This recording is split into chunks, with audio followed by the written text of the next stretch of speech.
할렐루야. 주님의 평강이 우리 성도님들의 삶에 충만하시기를 축복합니다.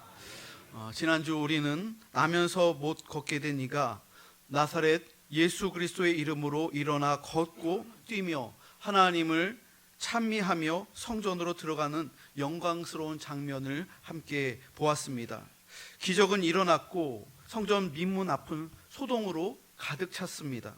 그런데 오늘 본문은 그 기적의 현장 이에 이어지는 사도 베드로의 두 번째 설교를 기록하고 있습니다. 사람들은 기적이 일어나면 그 기적 자체에 열광합니다. 그러나 베드로는 그 열광의 시선을 단호하게 끊어내고 그 기적 너머에 계신 예수 그리스도를 담대하게 선포합니다. 오늘 말씀을 통하여 우리의 신앙의 초점이 어디에 있는가를 점검하고 우리의 삶의 모든 영광을 오직 주님께만 돌리는 은혜의 시간이 되기를 소망합니다. 첫 번째로 기적의 현장에 놀라지 말고 기적의 주인께 시선을 고정하시기 바랍니다. 여러분, 기적은 일어났고 그 현장에는 서로 다른 입장의 뜨거운 반응들이 엇갈리고 있었습니다. 오늘 본문의 11절을 통해 우리는 고침받은 자와 이를 지켜본 사람들의 그 영적인 상태 그리고 심리 상태를 확인할 수가 있습니다. 오늘 본문의 11절을 한번 보겠습니다. 함께 읽겠습니다. 시작. 나은 사람이 베드로와 요한을 붙잡으니 모든 백성이 크게 놀라며 달려나아가 솔로몬의 행각이라는 행각에 모이거늘. 사람들이 막 엄청나게 모였다는 거예요. 솔로몬 행각에. 나면서 걷지 못하는 사람이 병이 낫자 베드로 요한을 붙잡은 거예요. 너무나도 감격하고 고마워서 붙잡은 거예요. 그리고 그 광경을 지켜본 사람들, 또 그 소문이 쫙 퍼지면서 엄청나게 많은 사람들이 이 솔로몬 행각에 꽉 차도록 그렇게 많은 사람들이 몰려들었다는 것이죠.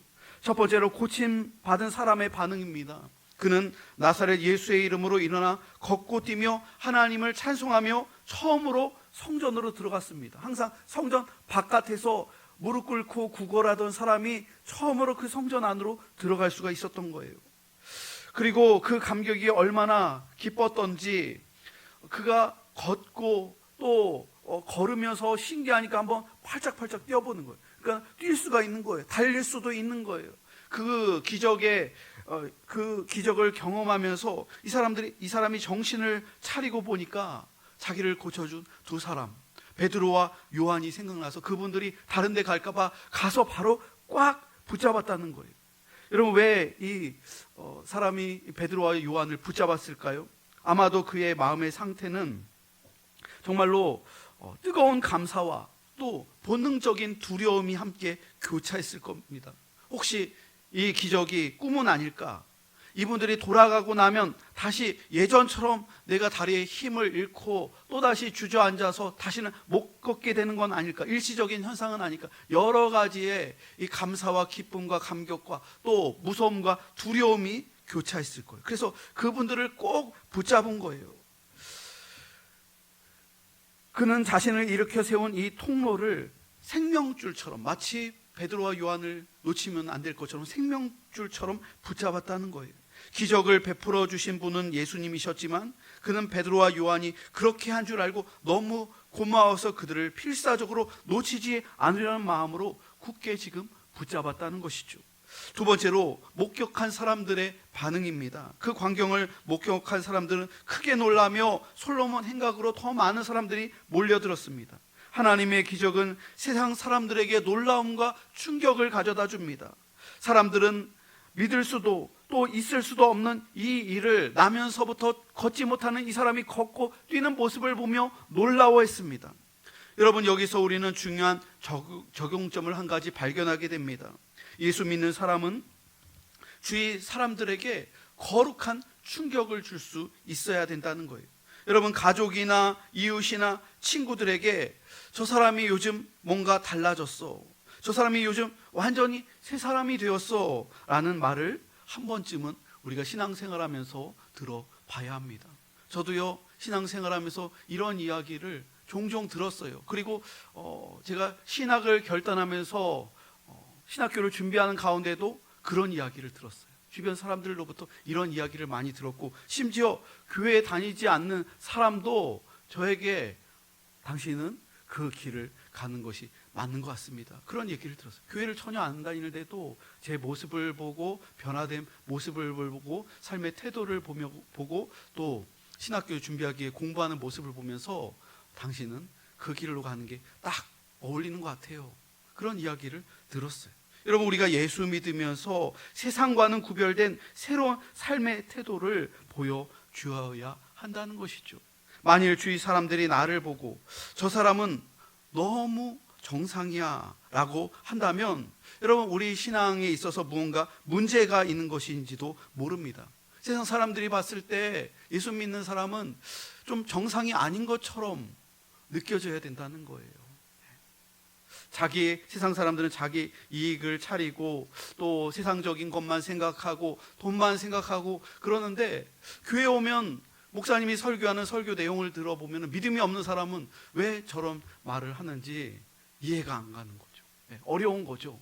믿음이 안 들어가면은 그 말들이 와서 들을 때 뭔가 불편하고, 때로는 부딪히는 부분도 있고, 세상의 가치관과는 다르니까 뭔가 있기가 힘든 그런 분들이 있다는 거예요. 여러분, 예수를 믿으면 우리의 말과 생각과 가치관이 변화된다는 거예요. 양보해야 되고, 때로는 포기해야 되고, 겸손할 줄 알아야 하고, 헌신하는 이런 거룩한 모습이 우리의 삶 속에서, 생활 속에서 나타나야 한다는 것이죠. 여러분, 솔로몬 행각에 모인 사람들은 기적을 보고 놀랐지만 그 기적이 어디에서 왔는지는 잘 몰랐습니다. 그들은 기적의 근원이신 주님이 아니라 눈앞에 베드로와 요한이라는 사람을 보고 있었다는 거예요. 이 병자도 베드로와 요한을 붙잡아서 그 사람만을 보고 있었다는 거예요. 이것이 오늘날 우리들의 모습일 때가 참으로 많습니다. 하나님의 기적은 하나님이 누구신지 보여주는 사인, 징표라는 거예요. 이제 우리는 주님이 주신 복과 현상에만 환호하는 수준을 넘어서 우리를 세상과는 전혀 다른 존재로 거룩하고 신비롭게 변화시키는 예수님을 온전히 주목해야 한다는 것입니다. 두 번째로, 내가 드러나면 은혜가 막히고 내가 죽어야 예수께서 사신다는 거예요. 여러분, 우리들이 드러나면, 내가 드러나면 은혜의 통로가 막히지만 내가 죽어야 예수가 드러나고 예수가 높임을 받는다는 거예요. 무리들의 뜨거운 시선을 느낀 베드로가 가장 먼저 한 일은 자신을 부인하는 일이었습니다. 12절 말씀을 한번 보여주세요. 12절 말씀을 함께 읽겠습니다. 시작. 베드로가 이것을 보고 백성에게 말하되, 이스라엘 사람들아, 왜 이 일을 놀랍게 여기느냐? 우리 개인의 권능과 경건으로 이 사람을 걷게 한 것처럼 왜 우리를 주목하느냐? 우리 개인의 경건과 능력으로 한 것처럼, 왜 우리들이 한 것처럼, 내가 한 것처럼 왜 우리를 주목하십니까? 이렇게 베드로가 말했다는 거예요. 여러분, 이것이 사역자의 바른 자세이며 또한 성숙한 성도의 모습입니다. 저는 12절을 묵상하면서 베드로와 요한, 이 두 사람의 위대함을 깨닫게 되었습니다.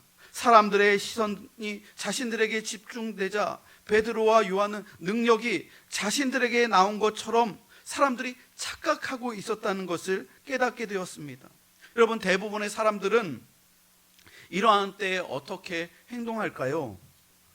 대부분 침묵합니다. 긍정도 하지 않고 부정도 하지 않는 것이 보통 사람들의 태도라는 거예요. 여기서 침묵한다는 것은 긍정을 의미하는 거예요. 내가 했습니다, 이렇게 자랑하는 거죠. 어깨가 올라가는 거죠. 그러나 베드로는 이러한 상황이 발생했을 때 자신들의 입장을 분명하게 밝혔습니다. 베드로는 두 가지를 분명히 밝히고 있습니다. 첫째는, 하나님이 하시는 일에 왜 그렇게 놀라십니까? 이 나면서부터 걷지 못하는 사람이 고침받았는데 왜 하나님이 하셨는데 왜 놀랐느냐? 하나님께는 기적이 당연한 거다, 그렇게 말했다는 거예요. 하나님이 하시는 일에는 당연히 기적이 있습니다. 능력이 있습니다. 초자연적인 사건이 있습니다. 여러분, 우리가 하나님을 믿는다면 우리의 인생에 있어서 반드시 기적이 일어날 줄로 믿습니다. 그러나 우리가 하나님을 믿는다고 하면서 우리 안에 진실한 믿음이 없다면 여러분, 우리의 인생에는 아무런 일도 일어나지 않을 거예요. 기적도 없고 능력도 없을 거예요. 그런데 주님을 우리가 믿는 믿음을 가지고 절실함으로 붙잡으면 하나님께서는 자연 법칙을 깨셔서 놀라운 기적을 우리에게 베풀어 주신다는 것이죠. 두 번째로, 이것은 내가 한 일이 아니라고 베드로는 말했습니다. 베드로는 성전 미문 앞에 앉아 구걸하는 모습을 보고 불쌍히 여겨 그 사람에게 우리를 보라라고 말했습니다. 땅만 보고 돈 몇 푼 구걸하는 그 사람에게 고개를 들어서 우리를 보라. 그리고 이어서 나사렛 예수 그리스도의 이름으로 명하노니 일어나 걸으라. 예수의 이름으로 선포했습니다. 그 사람의 오른손을 잡아 걷지 못하는 이 사람을 일으켰습니다. 그러자 단 한 번도 자신의 힘으로 일어서지도 못하는, 걷지 못하는 이 사람이 팔과 발목에 예수의 이름으로 말미암아 힘이 생겼습니다. 그리고 즉시 일어났습니다. 그리고 일어나서 걷기 시작합니다. 걷는 것이 너무 놀라워 한번 뛰었습니다. 또 뛰었습니다. 그러면서 꽁충꽁충 뛰며 너무나도 놀라워서 찬양을 하는 거예요. 그러면서 성전으로 들어갔다는 것이죠. 여러분, 기적을 경험한 이 사람은 베드로와 요한을 필사적으로 붙잡았습니다. 너무나도 감사하고 고마워서 붙잡은 것이죠. 주위에 있던 모든 사람들도 베드로와 요한을 지금 주목하고 있습니다. 12절 말씀을 아까도 봤는데 다시 한번 보여주세요. 12절을 다시 한번 읽겠습니다. 시작. 베드로가 이것을 보고 백성에게 말하되 이스라엘 사람들아, 이 일을 왜 놀랍게 여기느냐? 우리 개인의 권능과 경건으로 이 사람을 걷게 한 것처럼 왜 우리를 주목하느냐? 베드로와 요한은 이 기적의 주인공이 누구인지를 잘 알고 있었습니다. 여러분, 누가 하신 것입니까? 나사렛 예수 그리스도의 이름으로 이 사람의 장애가 온전히 고침을 받은 것이죠. 여러분, 제가 여러 차례 저희 집에 둘째 아들 얘기를 했었죠. 간증을. 둘째 아들이 거의 18개월 때부터 서울대학교 병원에 소아신경과를 다녔어요. 네. 다음 주에도 한 번 더 올라가야 돼요. 서울대학교 병원을 월요일 날 또 가서 또 검사를 받아야 되는 부분이 있어요. 근데 그때에 뇌에 숨골에 뇌간이라고 하죠. 여기 중앙에, 여기 뇌간에 종양이 보이는 거예요. 그래서 18개월 됐는데 조직 검사를 해야 된다. 그럼 두개골을 열어서 거기에 있는 조직을 이렇게 빼야 되는데 차마 18개월 된 아기를 어떻게 합니까? 그리고 또 그 의사 선생님이 얘기하시기를 그거 건드리면은 생명에도 지장이 있다고. 그래서 지금은 현대의학으로는 지금도 그럴 거예요. 사람의 숨골에 내 간에 있는 종양은 수술할 수 없다는 거예요. 그리고 의학적으로도 이거는 더 나빠지지 좋아질 수 있는 상황이 안 된다고 얘기를 했어요. 그때 제가 울면서 기도하면서 하나님께 그랬어요. 그렇게 기도했어요. 하나님, 이 아이를 살려주시지 아니하시면 제가 어떻게 목사를 할 수 있겠습니까? 제가 신방하고 또 성도들 수술하고 또 사역을 바쁘게 감당하고 있는데 제 아이가 아파서 이렇게 그러면 제가 어떻게 성도들을 신방 다니고 내 아이는 죽어갈 수도 있고 또 항암 치료도 받아야 되고 이런 상황인데 제가 어떻게 정상적으로 목사할 수 있겠습니까? 저 목사 못합니다.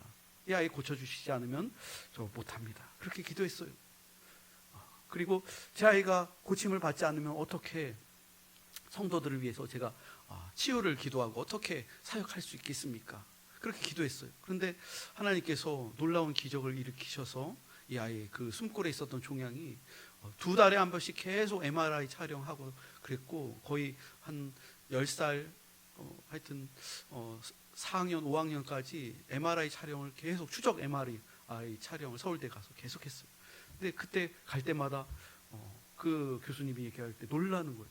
그게 종양이 반이 됐다고 그러고 또 몇 년 다니니까 그 종양이 뽀얗게 하얗게 뿌옇게 그 흔적이 사라졌다고 얘기하고 또 종양이 귀를 한쪽 청신경을 이렇게 건드려서 청신경 오른쪽이 완전히 0데시벨 안 들리는 거예요. 저희는 몰랐는데 아이가 잘 못 듣는 거 좀 이상하다 했는데 전혀 안 들리는 거예요. 근데 그때도 얘기할 때 또 청각 쪽으로 가서 이비인후과 가서 검진을 했는데 그거 돌아올 수 없다는 거예요. 못 고친다는 거예요. 수술해도 안 들린다는 거예요. 근데 그 종양이 없어지고 사라지면서 이 귀가 열려진 거예요. 들려지는 거예요. 그래서 그 교수님이 저한테 제가 목사인 걸 알았거든요. 목사님 아이한테 뭐를 먹이셨습니까? 이러는 거예요. 도리어 그 교수님이. 그래서 제가 교수님 방법이 없다고 하셨잖아요. 약도 뭐 주는 게 없었어요. 그때 제가 아이 매일 안수 기도하면서 눈물 흘리면서 기도한 것밖에 없습니다. 약으로 고침받은 게 아니라 이 아이가 예수의 이름으로 고침을 받은 거예요. 그리고 제가 눈물 흘리면서 제 아내가 더 울었죠. 더 많이 울었죠. 제 아내가 저보다도. 그때 고쳐주신 거예요. 예수의 이름으로, 권능으로, 의학의 힘이 아닌 예수의 이름으로 고쳐주신 것이죠.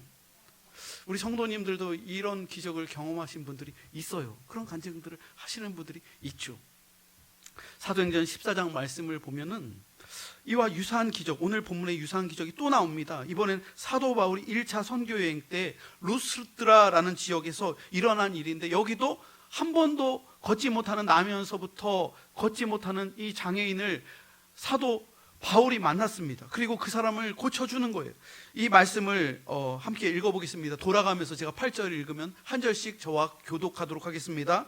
루스드라에 발을 쓰지 못하는 한 사람이 앉아 있는데 나면서 걷지 못하게 되어 걸어본 적이 없는 자라.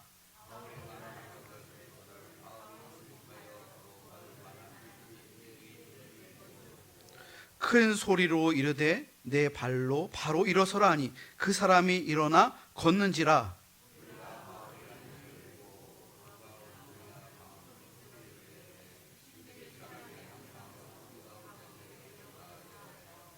같이 읽겠습니다. 12절. 바나바는 제우스라 하고 바울은 그 중에 말하는 자이므로 헤르메스라 하더라. 여러분, 이 사건이 뭐를 의미하는 거예요? 바울이 선교 여행 중에 나면서부터 걷지 못하는 루스드라라는 지역에서 장애인을 만났는데 똑같이 예수의 이름으로 이 사람이 일어나 걷게 했다는 거예요. 베드로와 요한이 했던 것처럼 사도 바울도 이 기적의 역사가 예수의 이름으로 말미암아 났다는 거예요. 그리고 차이점이 한 가지 있는데, 여기 있었던 사람은요, 구원받을 만한 믿음이 그에게 있는 것을 봤다는 거예요. 바울이 그에게 믿음이 있었다는 것이죠. 그런데 오늘 본문에 베드로가 고쳐준 사람은 돈 몇 푼을 구걸했던 사람이에요. 믿음이 있었던 사람이 아니에요. 그럼 차이가 뭘까요? 두 사람의, 한 사람은 믿음이 없고 돈 몇 푼 구걸하는 사람이었고, 또 한 사람은 사도 바울에게 매달리면서 믿음이 있었던 사람이에요. 그런데 중요한 것은 무엇이냐? 이 두 사람이 다 예수의 이름으로 고침을 받았다는 거예요. 그 고침은 우리들의 믿음이 있는 것도 중요하지만 믿음이 없음에도 불구하고 이 고침의 역사는 주님의 주권이라는, 하나님의 주권이라는 것이죠. 저희 아이가 고침 받은 것도, 아이가 그때 기도를 할 수 있어요? 못하죠. 18개월 된 아기가. 부모의 기도로, 또 하나님의 주권으로 고침을 받은 거예요. 그러므로 여러분, 우리들이 주님의 기적을 경험하는 것, 우리의 믿음이 있는 것도 중요하지만 믿음이 없음에도 하나님께서 그 사람을 긍휼히 여기시면 하나님께서 그 사람을 주권적으로 고쳐주시고 치유하실 수 있는 능력이 있다는 거예요. 이 기적의 역사에 바울과 또 바나바를 향해서 사람들이 막 열광하면서 신이라고 칭송하는 거예요. 바나바에게는 제우스다. 여기는 이 그리스 문명권이었던 것 같아요. 신의 이름을 붙이는데, 사람의 몸으로 제우스가 오셨다. 그리고 바울은 말을 잘하니까 헤르메스 신이 저 사람에게 왔다. 신처럼 막 추앙하는 거예요. 그런 모습을 보면서 바울과 바나바가 어떻게 했습니까? 15절을 말씀 한번 보여주세요. 15절에 이렇게 말했습니다. 이르되 여러분이요 어찌하여 이런 일을 하느냐? 우리도 여러분과 같은 성정을 가진 사람이라. 여러분에게 복음을 전하는 것은 이런 헛된 일을 버리고 천지와 바다와 그 가운데 만물을 지으시고 살아계신 하나님께로 돌아오게 함이라. 우리도 똑같은 사람이라는 거예요. 그리고 바울은 천지를 지으시고 이 사람을 고치신 분은 여호와 하나님 예수 그리스도의 이름으로 고침을 받은 것이지 우리가 신이 아니라는 것, 우리의 개인의 경건과 능력으로 고쳤다고 하지 않고 주님께서 고쳐주셨다고 그렇게 복음을 증거하신 것이죠. 여러분, 우리들은 통로에 불과하다는 거예요. 통로. 주님께서 고쳐주신다는 것이죠. 여러분, 여기서 중요한 부분이 있습니다. 베드로와 요한은 통로입니다. 사도 바울 역시도 주님께서 사용하시는 통로입니다. 이것을 기독교 신학에서는 도관 사상이라고 합니다. 도관 사상. 이 도관이라는 것은 물을 흐르게 하는 관, 파이프를 말하는 거예요. 그러니까 우리들은 관에 불과하다는 것이죠. 목사 역시도 지금 도관으로 사용되는 거예요. 강단에 서서 하나님의 말씀, 성경 말씀을 강의하고 설교하는데 제가 그 통로로 쓰임을 받는 거예요. 통하는 거예요. 목사를 통해서 주의 은혜가 나아가고 베드로와 요한을 통해서 예수의 권능이 이 사람들을 통해서 그 병자를 고쳐준 거예요. 이 통로라는 것이죠. 여러분 창세기 12장 2절을 보면 너는 복이 될지라. 도관사상이라는 거예요. 아브라함은 복을 받는 사람이면서 동시에 그 복을 흘려보내는 축복의 통로라는 거예요. 그리고 그 복을 근원적으로 주시는 분은 여호와 하나님이시라는 것이죠. 요한복음 7장 38절에서도 그 배에서 생수의 강이 흘러나오리라. 여러분 생수의 강, 영생의 강이 누구로부터 흘러나옵니까? 삼위일체 하나님으로부터 생수의 강이 흘러나오는 거예요. 그리고 성령의 은혜와 축복이 내 안에 머물고 내 안에 머무는 것으로 끝나는 것이 아니라 나를 통해서 그 생수의 강이 다른 사람들에게, 이웃들에게 흘러가는 것이죠. 제가 매일 새벽 기도회 때마다 기도할 때 이렇게 기도하고 있어요. 하나님, 우리 공복교회와 성도들을 통해서 또한 저를 통해서 시온의 대로가 우리 교회를 통해서 이 지역에 나타나게 하시고 생수의 강물이, 복음의 그 영생수가 우리 교회를 통해서, 통로를 통해서 흘러가게 해달라고 그렇게 매일 기도하고 있습니다. 여러분, 그러므로 도관은 생수의 근원이신 삼위일체 하나님의 이름을 흘려보내는 통로라는 것. 그리고 목사 역시도 예배 때마다 이 통로로 사용되고 있는 것이죠. 여러분, 도관은 은혜의 통로입니다. 그래서 도관은 막히면 안 된다는 거예요. 그 관이 막히면 안 된다는 거예요. 그리고 이 파이프가 막히면 어떻게 돼요? 물이 흐르지 않고 꽉 막혀버리는 것이죠. 우리 안에 만약에 교만과 욕심과 죄가 있다면 그 은혜의 흐름이 꽉 막혀버리는 거예요. 제가 토요일에 설교를 준비하는데 갑자기 목회실에 인터넷이 갑자기 멈춘 거예요. 멈췄어요. 아무리 해도 인터넷이 안 되는 거예요. 설교 준비하는데 또 인터넷도 찾아야 되는데 인터넷이 탁 멈춘 거예요. 휴대폰에도 이 와이파이가 안 되고 집에 다 TV도 안 되는 거예요. 갑자기 인터넷이 탁 멈춘 거예요. 그래서 이상하다. 근데 이 멈추는 순간에 뭔가 저쪽에서, 공부이 저쪽에서 뭔가 막 땅이 막 하면서 쿵쾅쿵쾅 소리가 나는 거예요. 뭔가 건드렸구나. 관을 건드렸구나. 그 생각이 딱 온 거예요. 역시나 조금 있다가 KT에서 문자가 오는데, 지금 공복리 일대 KT 저기 공사하다가 그 인터넷 관을, 라인을 건드렸다는 거, 지하를 파다가. 그래서 한 3시간, 4시간 정도 그렇게 인터넷이 탁, 그 관이 손상되니까 그걸 복구하고, 그래서 문자가 굉장히 많이 왔어요. 그래서 제가 좀 불편한데 성경 말씀 더 읽고 또 기도하고 그러고 있었는데, 가만히 생각해 보니까 이렇게 여기에 이렇게 문자를 이렇게 막 6통, 7통 왜 이렇게 많이 올까 생각해 보니까 우리 교회만 있는 게 아니라 저쪽 건너편에 이렇게 기업들이 있잖아요. 기업들이. 거기서 일하는 사람들은 이 인터넷 끊기면 더 불편할 텐데. 그러니까 막 문자가 많이 오더라고요. 여러분, 통로가 막혀버리면은 다 끊기는 거예요. 우리 또 이 관이 중요한 게, 여러분, 우리 몸에도 이 혈관이 있잖아요. 혈관. 이 혈관이 심장에서 이렇게 피를 이렇게 공급해 주는데, 심장이 뛰면서 우리 몸에 이 혈관을 타고서 피가 다, 생명의 이 피가 다 흐르잖아요. 그래서 손끝까지 가야 되고, 머리, 뇌까지도 가야 되고, 심장을 통해서 발끝까지도 다 이 관을 통해서, 혈관을 통해서 피가 이게 다 공급돼야 되잖아요. 근데 이게 딱 막혀버리면 어떻게 됩니까? 이 관이 깨끗하지 못하고 뭔가 이물질이 끼고 그러면은 심장에 무리가 올 수도 있고, 뇌에 무리가 올 수도 있고. 그래서 이 관이 굉장히 중요하다는 거예요. 막히면 안 된다는 거예요. 그리고 도관은 깨끗해야 된다는 거예요.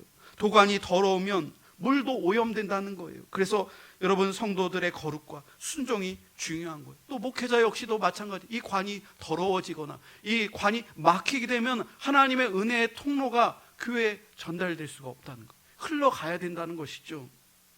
여러분, 우리 성도들은 은혜의 도관인 줄로 믿습니다. 저와 여러분을 통하여 주님께서 주신 복음이 이 지역과 이 마을로, 또 여러분들의 가정과 일터 가운데 이 은혜의 생수가 흘러갈 수 있도록 여러분 함께 기도하시기 바랍니다. 베드로는 단순히 기적이 일어났다고만 말하지 않습니다. 이 기적을 통해 예수 그리스도가 누구인지를 분명히 선포했습니다. 예수는 생명의 주, 곧 생명의 근원이신 분이라고 말씀을 전합니다. 베드로는 사람들의 시선을 자신에게서 떼어내어 오직 예수 그리스도께로 향하고 있습니다. 세 번째로, 나의 경건은 0점이지만 예수님의 이름은 100점입니다. 16절 말씀을 한번 보세요. 16절에 보니까 함께 읽겠습니다. 시작. 그 이름을 믿음으로 그 이름이 너희가 보고 아는 이 사람을 성하게 하였으니 예수로 말미암아 난 믿음이 너희 모든 사람 앞에서 이같이 완전히 낫게 하였느니라. 베드로, 요한이 말하는 거예요. 내 경건과 내 능력이 아닙니다. 나는 그저 통로입니다. 이 사람을 낫게 하시는 분은 바로 예수 그리스도의 이름, 예수 그리스도로 말미암아 난 믿음이 이 사람을 완전히 낫게 하셨습니다. 여러분, 첫 번째로 그 이름의 능력을 소유하시기 바랍니다. 베드로가 선포한 이름이 무엇입니까? 모든 이름 위에 뛰어난 이름, 모든 무릎을 꿇게 하는 이름, 하나님이 지극히 높여 영광받게 하신 이름, 바로 예수 그리스도이심을 여러분 기억하시기 바랍니다. 예수님의 이름을 소유하시기 바랍니다. 예수님의 이름에 능력이 있음을 믿으시기 바랍니다. 두 번째로, 여러분, 믿음 자체를 우상화하지 마시기 바랍니다. 우리는 흔히 믿으면 된다, 적극적으로 생각하고 행동하면 된다, 이렇게 생각하고 말을 하는 경향이 있습니다. 긍정의 힘이 곧 믿음이라고 생각하고 긍정적인 사고방식이 때로는 믿음이라고 착각합니다. 그리고 내 믿음조차도 때로는 내 믿음을 자랑할 때가 있더라는 거예요.